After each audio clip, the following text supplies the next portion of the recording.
মিষ্টি খেতে ইচ্ছে করলেই চটপট বাড়িতে বানিয়ে নিতে পারেন কুইক এগ রেসিপিটি। খেতে তো দুর্দান্ত, বড় থেকে বাচ্চা সকলেরই ভালো লাগবে।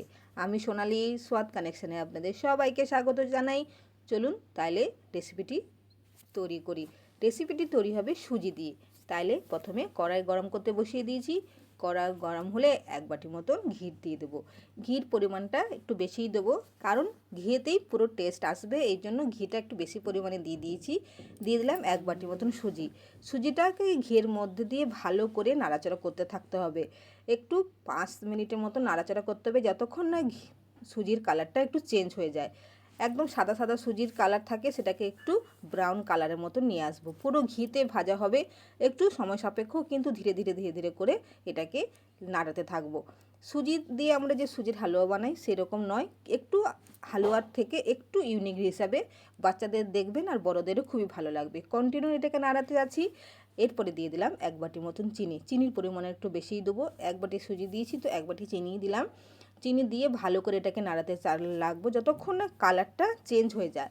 কালারটাকে চেঞ্জ হওয়ার জন্য ধীরে ধীরে এই সময়ে গ্যাসের ফ্লেমটাই মিডিয়াম করেই রাখছি, ভালো করে ভেজে নিচ্ছি। চিনিটা আপনারা পরে দিতেও চাইলে দিতে পারেন, কিন্তু চিনিটা এই সময় দিয়ে সুজির সঙ্গে নাড়াচাড়া করলে তার টেস্টটা খুব ভালো আসে আর কালারটা খুব সুন্দর চলে আসে।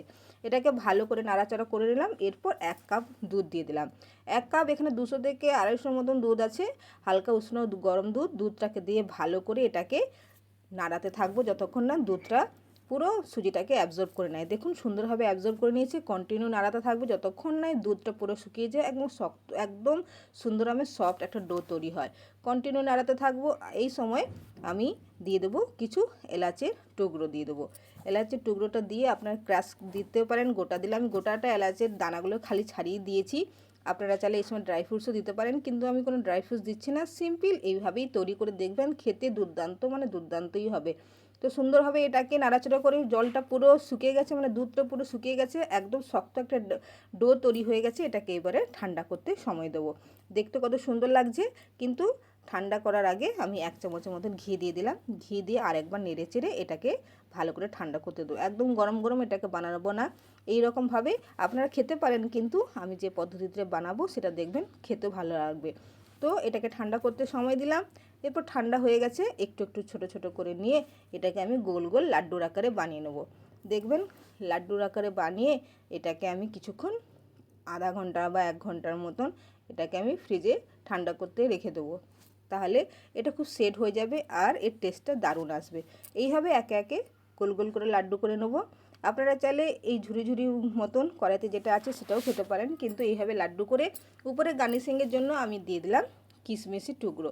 কিশমিশ দিতে আপনারা কাজু দিতে পারেন, আলমন্ড দিতে পারেন, কিন্তু চেরিও দিতে পারেন, কিন্তু আমি দিয়ে দিলাম কিশমিশ দিয়ে দিলাম। দিয়ে প্লেটটাকে সাজিয়ে দিলাম। আর এরপরে আমি আধা ঘন্টার মতন ফ্রিজে রেখে দেবো। দেখতে খুবই সুন্দর হয়েছে আর খেতেও দুর্দান্ত হয়েছে। আর ফ্রিজ থেকে বার করে নিয়ে বাড়িতে বড় বা বাচ্চা সবাইকে দেবেন, দেখবেন খুবই তার আনন্দ পাবে।